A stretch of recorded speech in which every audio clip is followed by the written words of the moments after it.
श्री सुखदेव जी महाराज का जन्म हुआ। आप लोगों ने अभी प्रसंग में श्रवण किया और सुखदेव जी महाराज आज चल देते हैं। पीछे पीछे श्री वेद व्यास जी महाराज आवाजें लगाते लगाते चले जा रहे थे, लेकिन सुखदेव जी ने एक बार भी नहीं देखा अपने पिता की तरफ। क्यों? क्योंकि अगर पिता की तरफ देख लेते तो माया के बंधन में बंध जाते, इसलिए पिता की तरफ नहीं देखा। सूत जी महाराज से शौनकादि ऋषियों ने प्रश्न किया, हे महात्मन, अब आप हमें परीक्षित के जन्म कर्म मोक्ष की कथा सुनाइए। तो श्री वेद व्यास जी महाराज ने लिखना प्रारंभ कर दिया। जिस समय महाभारत का युद्ध चल रहा था ना, तो विश्राम युद्ध से लिखना प्रारंभ किया है। ये उस समय की बात है। यदा मृधे कौरव संज्ञानां वीरेशतो वीर गतिम गतेषु रघोदरा गद विमर्शिल भग्रोरुदंडे धृतराष्ट्र पुत्रे। ये उस समय की बात है जिस समय महाभारत का युद्ध चल रहा था, विश्राम हो गया था। कौरव है 100 पुत्र और पांडव है 5 पुत्र। युधिष्ठिर, भीमसेन, अर्जुन, नकुल और सहदेव, ये 5 पांडव हैं और 100 कौरव पुत्र हैं। सबके सब युद्ध भूमि में समाप्त हो जाते हैं। महाभारत के युद्ध में हुआ क्या है? यही तो हुआ है, युद्ध हुआ है। भीमसेन की गदा से दुर्योधन की जांग टूट गई और जिस समय दुर्योधन की जांग टूटी तो कहते हैं कि उसी समय आज जो दुर्योधन का मित्र है ना, अश्वत्थामा, वह दौड़ करके अपने मित्र के पास में आया और आकर के अपने मित्र से बोला कि अरे मित्र, तुम यहाँ युद्ध भूमि पर पड़े पड़े करहा रहे हो। अरे मेरे होते हुए तुम्हें इतना कष्ट कि तुम्हारे माँ से को नोच नोच करके ये चीर कौवी ले जा रहे हैं। अरे मैं किस दिन काम आऊंगा? विपत्ति के समय ये पता चलता है कि कौन अपना है और कौन पराया है, कौन आपका सगा संबंधी है, किसको आपके कष्ट से दुख होता है, किसको आपके कष्ट से दुख नहीं होता है। जिस समय जीवन में विपरीत स्थितियां आती हैं, रिश्तों की तो वास्तविक परख तभी होती है, क्योंकि सुख में और आराम में तो पता नहीं कितने आपके मित्र बन जाते हैं। सुख और आराम जब जीवन में होता है ना, तो पता नहीं कितने मित्र बनने के लिए तैयार होते हैं, लेकिन वास्तविक में अगर संबंधों को जानना है, संबंधों को परखना है, तो जब विपरीत स्थितियां हो जाए ना जीवन में, तब आप देखिए सब पता चल जाता है कौन अपना है कौन पराया है। अश्वत्थामा उसी समय आया और अश्वत्थामा ने आकर के कहा कि क्यों मित्र, मुझे बताइए क्या आज्ञा है, आप क्या चाहते हैं? मैं आपका मित्र हूं, आप मुझे आदेश करिए, मुझे क्या करना चाहिए? उसी समय आया दुर्योधन मरते मरते समय तक अपने दुष्टता को नहीं भूल पा रहा है। दुर्योधन ने कहा कि मित्र, मैं यह चाहता हूं कि 5 पांडवों को समाप्त कर दिया जाए, 5 पांडवों को समाप्त कर दो। मैं मरते मरते यह चाहता हूं। और वास्तविक में जो नीच प्राणी होता है ना, वह मरते मरते अपनी नीचता को नहीं भूल पाता है। ध्यान दीजिए, एक चोर था और एक चोर का एक्सीडेंट हो गया और चोर को हॉस्पिटल लेकर के जाया गया। चोर हॉस्पिटल आया, उसका काम था चोरी करना। तो देखा कि एक उसी समय एक व्यक्ति आया है और आकर के उसके ब्रांच के पास में वो भी आकर के लेट गया बगल में। तो कहते हैं कि जब वह व्यक्ति लेटा था तो उसकी पॉकेट में 100 रुपए की 1000 की गड्डी पड़ी हुई थी। अब चोर का एक्सीडेंट हुआ, मरने वाला तो था, लेकिन जैसे उसने रुपए को देखा तो सोचा महाराज मरना तो है, अरे जो हम रोज काम करते हैं ये क्यों करना बंद करते हैं, ये क्यों भूल जाए। तो उसने तुरंत 1000 की गड्डी ली और जैसे ही अपने पास में रखी तुरंत वह खत्म हो गया। तो कहने का उद्देश्य एक ही है कि नीच प्राणी मरते मरते अपने कटु स्वभाव को छोड़ नहीं पाता है। उसी समय दुर्योधन ने कहा, जाओ मैं चाहता हूं पांचों पांडवों को जाकर के समाप्त कर दो, और जब तुम पांचों पांडवों को समाप्त कर दोगे तभी मुझे आराम मिलेगा, तभी मुझे तसल्ली मिलेगी। अश्वत्थामा ने कहा, मित्र तुम चिंता मत करो, रात्रि का समय हुआ और रात्रि के समय आज उसी समय कहते हैं कि अश्वत्थामा, ध्यान दीजिए, अश्वत्थामा आज उसी समय चोरों की भांति आज चल देता है। पांचों पांडवों को मारने के लिए आज अश्वत्थामा चल दिया। सूत जी महाराज कहते हैं, अच्छा मैं आप लोगों से एक प्रश्न पूछूं, एक बात बताएं आप लोग कि अगर भगवान ना चाहे, अगर परमात्मा ना चाहे तो क्या किसी को कोई मार सकता है? कोई मार सकता है क्या? जाको राखी साइया मार सके नहीं कोई, और बाल न बाका कर सके चाहे जग बैरी हो। जिसके स्वयं रक्षा करने वाले परमात्मा होते हैं ना, पूरा संसार एकत्रित हो जाए, पूरा संसार उसको मारने की योजना बना ले, लेकिन स्वयं जिसको बचाने वाला परमात्मा आगे आ जाता है, उसका कोई बाल बाका नहीं कर पाता है, उसका कोई कुछ भी बिगाड़ नहीं सकता है। ये तो परमात्मा की कृपा है। पहले तो अपनाते नहीं हैं, और जब अपना लेते हैं तो उसको कभी एक पल के लिए अकेला छोड़ते नहीं हैं। आज भगवान जी क्योंकि युधिष्ठिर के बड़ी बड़ी यज्ञ करवाए थे ना, तो आज उत्सव मना रहे थे। जिस जगह पर पांचों पांडव सोया करते थे, आज भगवान जी आए और भगवान जी ने पांचों पांडवों से कहा कि ऐसा करो, आज हम आप लोगों से कुछ बातें करना चाहते हैं, आप लोग हमारे शयन कक्ष में चलकर के विश्राम करें। पांचों पांडवों को लेकर के आज श्री द्वारकाधीश भगवान अपने शयन कक्ष में पहुंच गए। जिस जगह पर पांचों पांडव सोया करते थे, उसी स्थान पर आज द्रौपदी मैया अपने पांचों पुत्रों को लेकर के आई और आकर के अपने अपने पतियों के स्थान पर लिटा दिया, अपने पतियों के स्थान पर लिटाया। द्रौपदी मैया तो चली गई। रात्रि के समय चोरों की भांति आज अश्वत्थामा आया और अंधकार के समय वह देख नहीं पाया पांडव हैं या पांडव पुत्र हैं। सोते हुए आज पांचों पुत्रों के सर आज धड़ से अलग कर दिए। जिस समय जाने लगा तो उस समय यह सोचा कि जब मैं जाऊंगा तो मुझसे दुर्योधन पूछेगा कि तुम जिसको मार करके आए हो, अरे कोई सबूत तो दिखाओ, किसको मार करके आए हो। तो उसी समय भीमसेन के पुत्र का उसी समय कटा हुआ सर लिया और लेकर के अश्वत्थामा चल दिए। उसी समय अश्वत्थामा लेकर के चल देते हैं और जैसे महाराज लेकर के जाकर के पहुंचे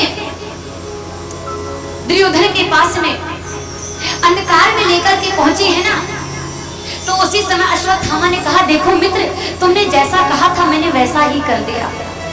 तुमने कहा था जाओ पांचों पांडवों को जाकर के समाप्त कर दो, मैंने पांचों पांडवों को समाप्त कर दिया।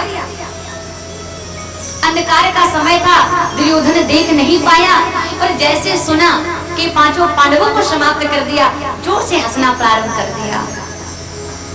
लेकिन उसी समय ज्ञान हुआ।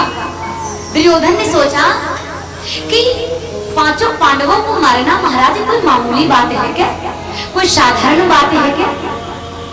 अरे पांडव कोई ककड़ी मूला है जो कोई भी जाएगा और मार करके चला आएगा। जहाँ धर्मराज युधिष्ठिर हो, धर्म की ध्वजा फहराने वाले, अरे उनका कोई बाल बांका कर सकता है क्या? जो गांडीव धनुष धारण करने वाले, गांडीव धनुष धारण करने वाले अर्जुन हो, उनको कोई मार सकता है क्या? 10,000 हाथियों का बल रखने वाले वही भीमसेन, अरे हम 100 भाई और हम 100 भाई पूरा जीवन प्रयास करते रहे कि पांचों पांडवों को समाप्त कर दे, तब तो मार नहीं पाए। और ये एक बार भी ही गया और एक बार भी ही पांचों पांडवों को मार करके चला आया। प्रकाश में जाकर के आज दुर्योधन पहुंचा और जैसे अश्वत्थामा के हाथों से जैसे ही वही खोपड़ी को लिया और प्रकाश में जाकर के जैसे खोपड़ी में जैसे ही आज हाथ को मारा है, कोमल बालक की खोपड़ी थी तो जल निकलने लगा। प्रकाश में देखा तो क्या देखा, ये भीमसेन का कटा सर नहीं है, ये भीमसेन के पुत्र का कटा हुआ सर है। और कथा तो कुछ ऐसी भी है कि शाप लगा हुआ था दुर्योधन को कि एक ही समय में अगर दोनों विपरीत स्थितियां उत्पन्न हो जाएंगी, हर्ष और शोक दोनों स्थित अगर एक ही समय पर उत्पन्न हो जाएगा, उसी समय मृत्यु हो जाएगी। पहले तो हंसा और बाद में शोक हो गया, दुर्योधन समाप्त हो गया। दुर्योधन उसी समय समाप्त हो जाता है। कुछ लोग, मैंने अभी आपको बताया कि कुछ लोग ऐसे होते हैं अपनी दुष्टता को भूल नहीं पाते हैं। उनके पास में कितना सुख हो जाए उससे कोई लेना देना नहीं, लेकिन पड़ोसी का अगर 4 मंजिल का मकान बन गया ना, तो महाराज वो उनके दिन रात आंखों में खरकता रहता है कि इसका 4 मंजिल का मकान बना तो महाराज बना कैसा है? कुछ लोगों का स्वभाव होता है, अपने पास कुछ भी हो कोई मतलब नहीं, लेकिन दूसरे व्यक्ति को कभी खुशी देख नहीं सकते हैं। यही तो दुर्योधन का भी स्वभाव है ना। मरते मरते मर गया, लेकिन देखो उसने अपनी अनीति महाराज नहीं छोड़ पाई, उसने अपनी कटुता नहीं छोड़ पाई, दुष्टता नहीं छोड़ पाई। अब तो अश्वत्थामा समझ गया अब तो मेरे प्राणों पर संकट है, और अपने प्राणों को बचाने के लिए जैसे ही महाराज अश्वत्थामा आज चला, प्रातः काल हुआ। प्रातः काल द्रौपदी मैया अपने पुत्रों को देखने के लिए आई है, और पुत्रों को देखने के लिए जैसे ही द्रौपदी मैया आज आई, देखा कि रक्त की धारा बह रही है। कुछ स्त्रियां खड़ी होकर के बातें कर रही हैं। द्रौपदी मैया जिस समय लिटा करके अपने बालकों को गई थी, उसको पता नहीं था कि जब मैं प्रातः काल आऊंगी तो मेरे पुत्रों की मुझे यह दशा देखने को मिलेगी। जिस समय अपने पुत्रों से मिलने के लिए आई द्रौपदी मैया, तो कुछ माताओं के, कुछ देवियों के बोलने के शब्द कानों में सुनाई दिए हैं।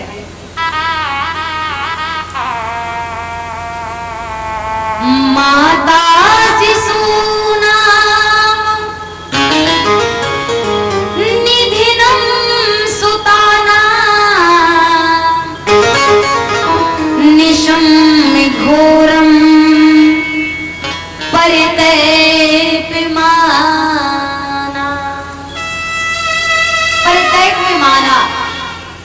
द्रौपदी मैया अपने पुत्रों से मिलने के लिए आ रही है। माता शिशु नाम निधनक सुताना निशम में घोरम प्रत्येक पैमाना, अपने पुत्रों को देखने के लिए आई है।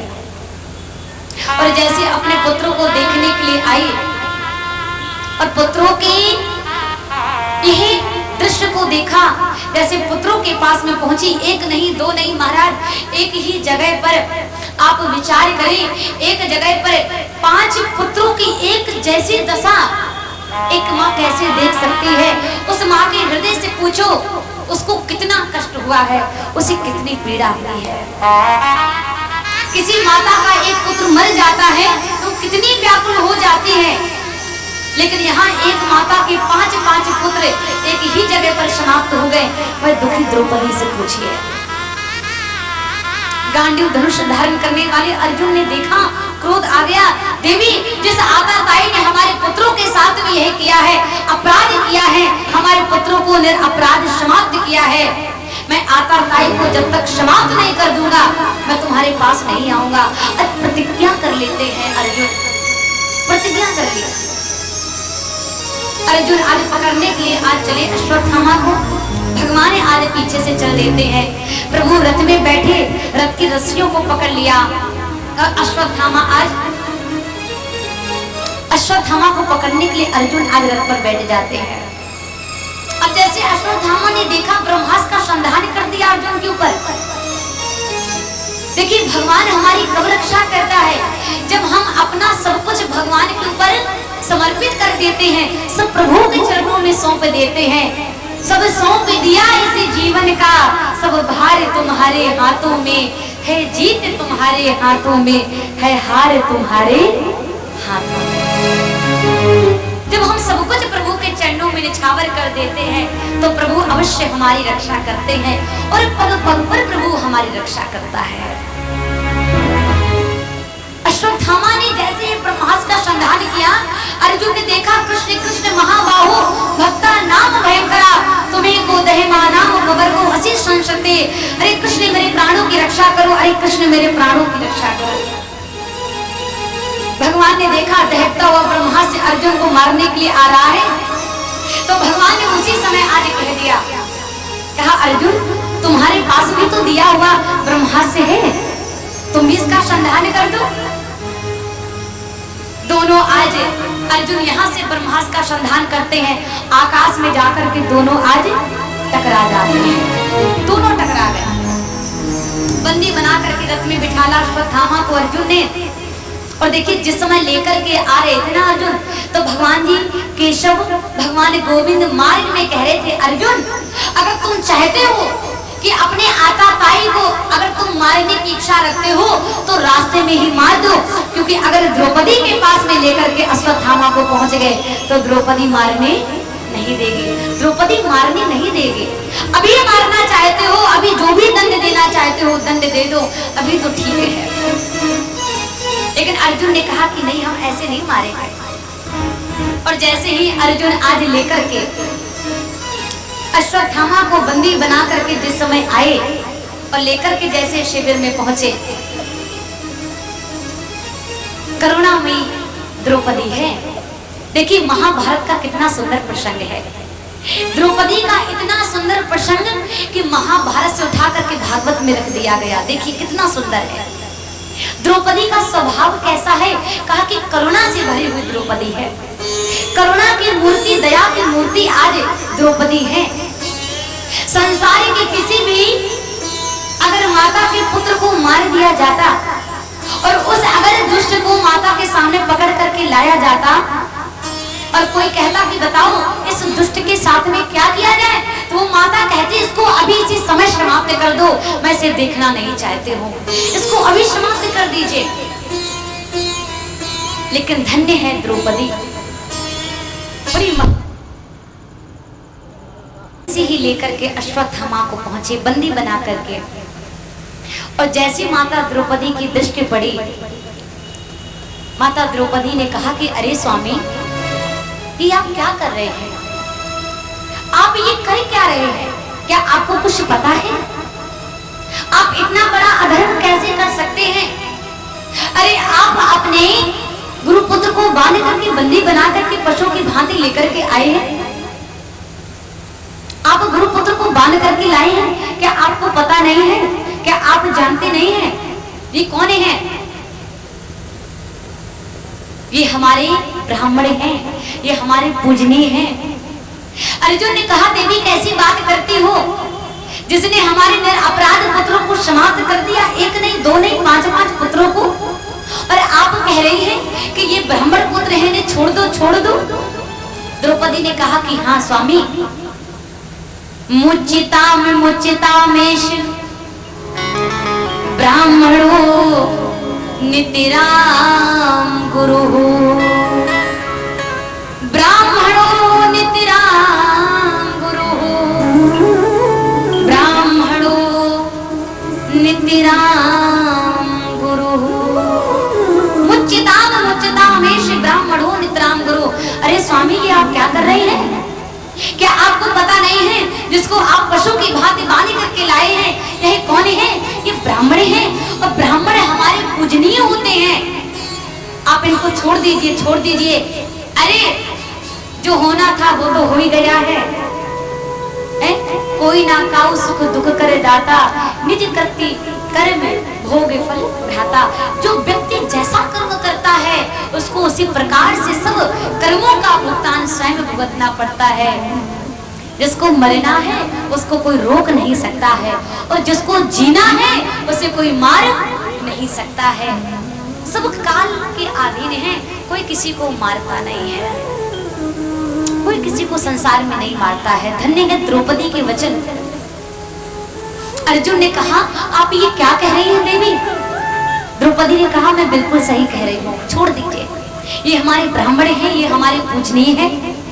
और आता आता ही ब्राह्मण कहते हैं ब्राह्मण कितना बड़ा कोई अपराध क्यों ना कर ले, लेकिन ब्राह्मण का वध नहीं करना चाहिए, ये घोर अपराध होता है। अर्जुन जाकर के भगवान के पास में पहुंचे। जिस समय द्रौपदी ने कहा मैंने तो अपने 5 पुत्र को खो ही दिया है, लेकिन मैं ये नहीं चाहती हूँ कि जिस प्रकार से आज मैं अपने पुत्रों के वियोग में रो रही हूँ, उसी प्रकार से गौतमी भी अपने पुत्र के वियोग में रोए। मैं ऐसा नहीं चाहती हूँ। किसी के खोने का दुख क्या होता है ये तो उसी से पूछो जिसने अपने जीवन में किसी को खोया हो। इसलिए मैं नहीं चाहती हूँ कि जो दुख मुझे सता रहा है ये दुख उस माता उस गौतमी को भी सताए, इसलिए आप इनको छोड़ दीजिए, छोड़ दे। अर्जुन भगवान के पास में पहुंचे और भगवान गोविंद से कहा कि प्रभु मुझे कुछ समझ में नहीं आ रहा है, आप कुछ संकेत करें, मैं ऐसी स्थिति में करूं तो करूं क्या? भगवान ने कहा कि देखो आपाताई ब्राह्मण को छोड़ना उचित नहीं है और ब्राह्मण का कभी वध करना नहीं चाहिए। अर्जुन समझ गए। अर्जुन ने कहा प्रभु सारे जीवन आपने लीलाएं बड़ी अद्भुत की हैं, टेढ़ी टांग वाले हो तो बातें भी बड़ी टेढ़ी टेढ़ी रहती हैं आपकी, कोई समझ नहीं सकता जल्दी से। संसार में मरना किसे कहते हैं ये बताइए? संसार में दंड देना किसे कहते हैं? आजकल तो महाराज अगर लोगों की आपस में लड़ाई हो जाती है ना तो लोग पता क्या करते हैं, घर में जाते हैं और बड़ी सी लंबी सी बंदूक उठा के ले आते हैं और एक बार में ही मार देते हैं। सच पूछिए तो ये कोई दंड देना नहीं होता है। व्यक्ति को अगर दंड देना है, किसी को अगर वास्तविक में मारना है तो कहते हैं जो समाज का सम्मानित व्यक्ति हो, आप भरी समाज में जाकर के उस व्यक्ति से 2 अपशब्द आप बोल दीजिए। भरे समाज में एक सम्मानित व्यक्ति का आप अपमान कर दीजिए, उसको गालियां दे दीजिए।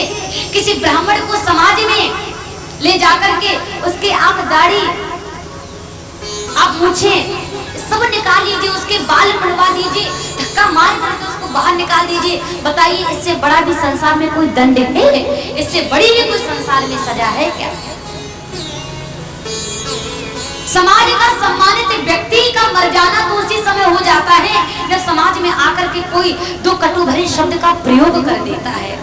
मरने वाला व्यक्ति तो उसी समय मर जाता है और नहीं मरने वालों का तो कुछ नहीं मारा जाता है। उन्हें फिर चाहे कोई बातों से मारे चाहे उन्हें कोई लातों से मारे, लेकिन शब्दों का जो बाण होता है ना वो बड़ा घातक होता है।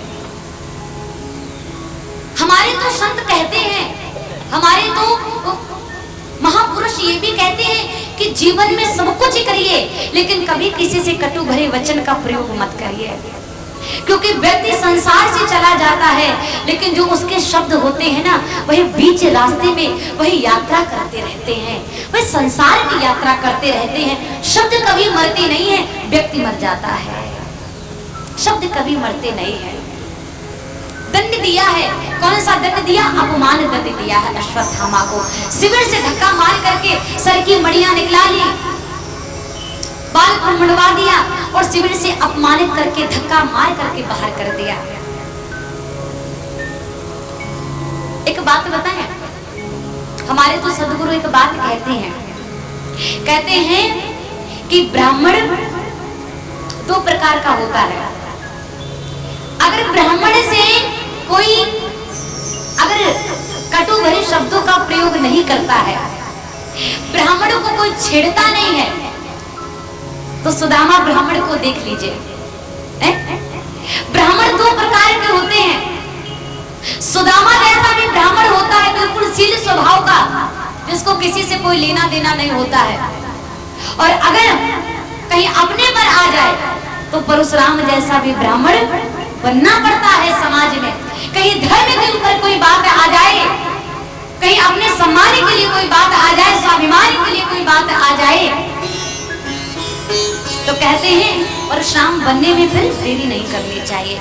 समाज में अगर आपको लग रहा हो कि आपका धर्म संकट में है, आपके धर्म को लोग मरोड़ रहे हैं, आपके धर्म को लोग नीचा दिखा रहे हैं, आपके धर्म को लोग परास्त करने में लगे हुए हैं, तो आप कथा सिर्फ ज्ञान नहीं देती है, कथा हमें ये भी शिक्षा देती है कि अगर हमारे धर्म पर आंच आती है, हमारी भारत भूमि पर कोई आंच आती है, हमारे संतों पर कोई, हमारे ब्राह्मणों पर कोई आंच आती है, तो हमारे हाथों पर शस्त्र भी होना चाहिए और शास्त्र भी होना चाहिए। शास्त्र और शस्त्र दोनों का होना बहुत आवश्यक है जीवन में। फिर तो सुदामा भी बन जाए समय पर, और समय आने पर परशुराम बनने में भी देरी न लगाए। सूत जी महाराज कहते हैं, हे शौनकादि ऋषियों, पर उसी समय अश्वत्थामा को क्रोध आ गया और अश्वत्थामा ने उसी समय अपने मन में विचार कर लिया, आज शिविर से धक्का मार करके मुझे अपमानित करके निकाला गया है, मैं अपनी इस अपमान का अवश्य बदला लूंगा। उत्तरा गर्भवती है, उत्तरा के गर्भ को नष्ट करने के लिए ब्रह्मास्त्र का संहार कर दिया है। अश्वत्थामा चला है। भगवान बहुत समय तक आज रहते हैं, बहुत समय तक द्वारका हस्तिनापुर में रहे। फिर एक बार जब प्रभु द्वारका जाने के लिए तैयार हुए, प्रभु रथ में बैठने ही वाले थे, एक चरण प्रभु का रथ में है, एक पृथ्वी में है, पांचों पांडव आज दौड़ते दौड़ते आए हैं। हे गोविंद, हे माधव, कहाँ जा रहे हो, कहाँ जा रहे हो, कहाँ जा रहे हो? और भगवान ने जिस समय देखा है, प्रभु ने जिस समय देखा पांचों पांडव आ रहे हैं, भगवान मुस्कुराने, भगवान ने सबके ऊपर कृपा की है। उसी समय पाही पाही महायोगिंद्र देव देव जगतपति, उसी समय देखा कि उत्तरा आज दौड़ी दौड़ी भगवान के पास आ रही है। हे प्रभु, हे गोविंद, मेरे गर्भी की रक्षा करो, हे गोविंद मेरे गर्भी की रक्षा करो। जीवन में एक बात बताऊं, हमारा भाई के प्रति कैसा व्यवहार होना चाहिए? पांचों पांडवों को देख लीजिए या हमारे श्री राम जी को देख लीजिए, भरत जी को देख लीजिए, लक्ष्मण को देख लीजिए, शत्रुघ्न को देख लीजिए। ये कथा हमको ज्ञान तो देती है क्योंकि ज्ञानमय कथा है, लेकिन ये कथा हमको शिक्षा भी देती है। राम की कथा हमको जीवन का ढंग सिखाती है कि जीवन को कैसे व्यवस्थित ढंग से हमको जीना चाहिए। राम की कथा हमें रिश्तों का पालन करना सिखाती है। राम की कथा हमें मर्यादाओं में रहना सिखाती है। राम की कथा हमें सबका सम्मान कराना सिखाती है। और भगवान कृष्ण की कथा जो वैराग्यमय है, कहते एक बार जो भगवान कृष्ण की कथा को सुन लेता है ना, फिर उसकी संसार में कोई आसक्ति नहीं रह जाती है। फिर तो ऐसा लगता है कि संसार से कितनी जल्दी मुक्ति हो जाए और कितनी जल्दी प्रभु का दर्शन मिल जाए। अगर वास्तविक में भाइयों को देखना है तो पांडवों को देख लीजिए, पांडवों को देखिए। जीवन में सब कुछ मिल जाता है, लेकिन कहते हैं एक भाई से दूसरा भाई नहीं मिलता है। पांचों पांडवों में बड़ी महाराज समिति है, पांचों पांडवों में बड़ी सलाह है, और भगवान तभी तो साथ में रहते हैं पांचों पांडवों के, तभी तो भगवान जी रहते हैं। क्योंकि जहां न्याय होता है, जहां धर्म होता है, जहां प्रतीक्षा होती है, जहां सरलता होती है, जहां उदारता होती है, जहां दूसरों के प्रति दया भावना होती है, वही परमात्मा आपको मिलेंगे, वही भगवान जी आपको मिलेंगे। पांचों पांडवों के ऊपर भगवान जी कृपा करते हैं, उत्तरा के ऊपर आज भगवान जी कृपा करते हैं। भगवान जी ने माया रूपी कवच से जाकर के उत्तरा के गर्भ को ढक लिया। छोटे से भगवान अंगूठी भर का रूप धारण करते हैं, उत्तरा के गर्भ में भगवान जी प्रवेश कर गए। और उत्तरा के गर्भ में जो बालक है उसने क्या देखा, चतुर्भुजी रूप में आज कोई आया है, अंगूठे भर का है और बड़ा दिव्य उसका दर्शन है। आप भक्तों से मेरा एक प्रश्न है, आप माताओं से भी मेरा एक प्रश्न है। संसार में दो माताएं ऐसी हैं और आप लोग मुझे बताएं कि संसार में दो माताएं ऐसी कौन है जिनके गर्भ में पहले तो भक्त आए फिर बाद में भगवान को भी आना पड़ा।